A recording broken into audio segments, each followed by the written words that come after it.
The accounts of a certain particular entity are some of the most disturbing reports one could ever examine. The encounters with this entity have dated back centuries and have been permanently penned into various historical documents.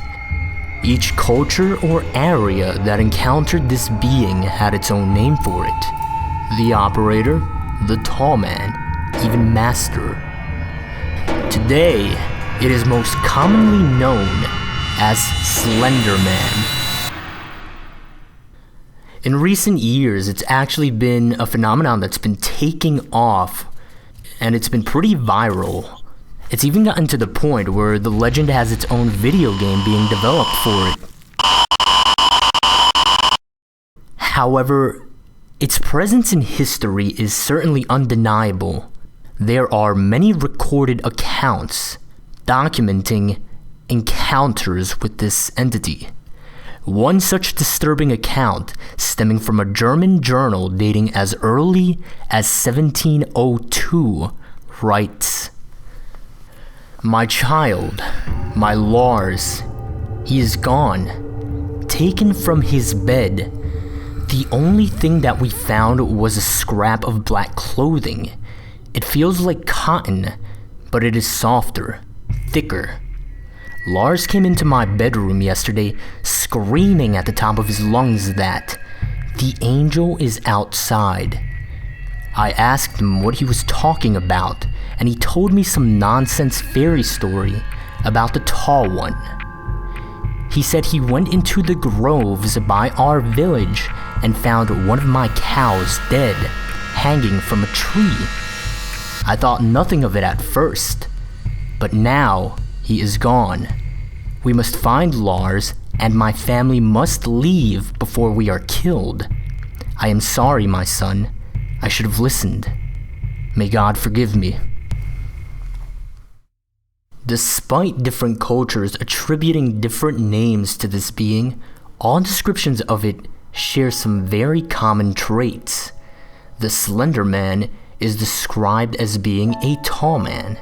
In many reported experiences, it is said to have the appearance of wearing a black suit and maybe even a tie. Now, there's an important distinction to be drawn here. If this being indeed wears a suit, it can be concluded that it has an awareness and some sort of intelligence.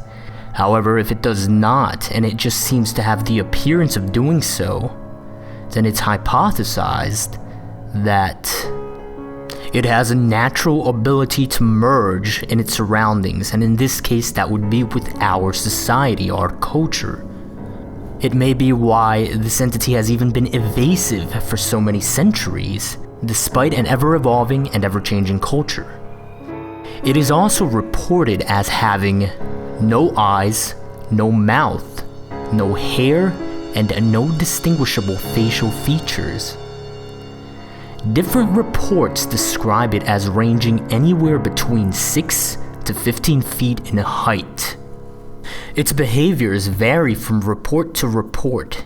It has reportedly stalked victims, in some cases for years.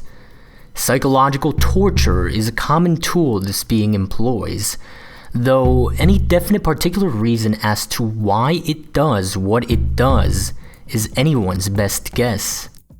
The only general certainty that can be drawn from this entity's behavior is that it is malevolent. Now, there was actually an interesting list compiled which described potential traits of the Slender Man. This list was compiled after there were a number of burning buildings with unknown causes that had several deaths and a few surviving witnesses.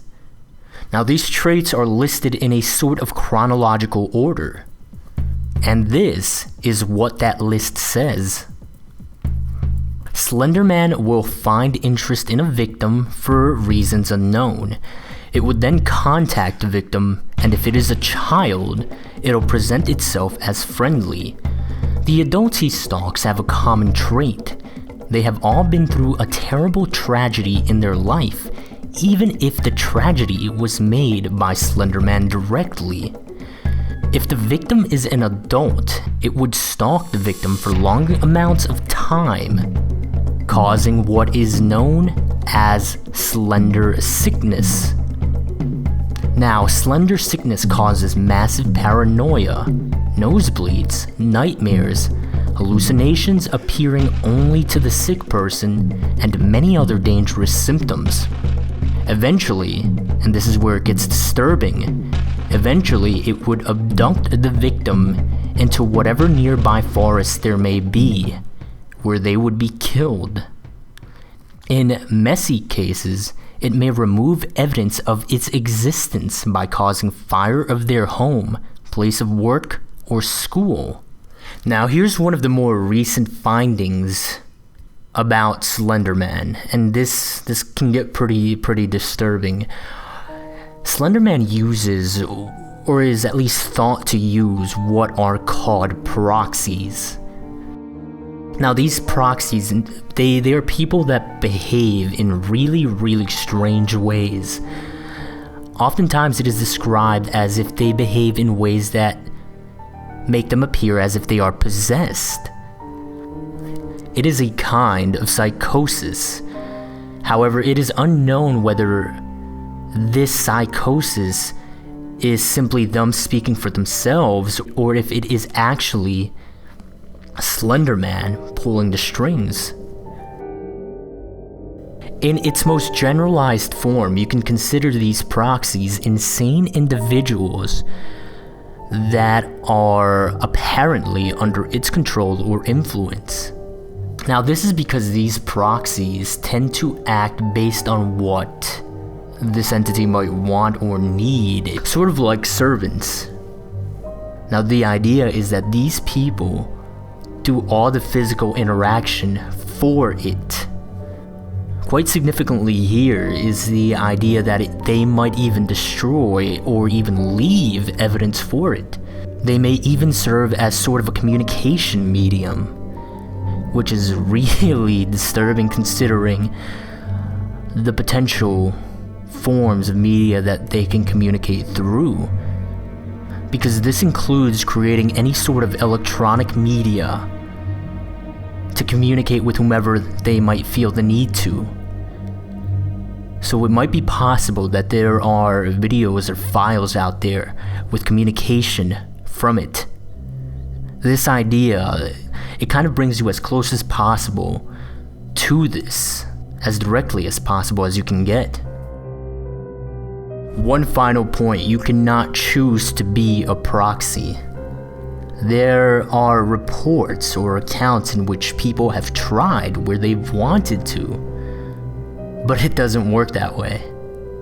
In short, it chooses you, you do not choose it. And that, I think, is probably one of the scariest aspects of this entire thing. Apparently there are organizations tracking it, however not much is known about this as one would suspect. In fact, it's even to the point where one of the organizations is literally just called the organization. It's been given aliases such as Optic Nerve, the Unknown Organization, the Bureau, and even the Anti-S-Walker Unit.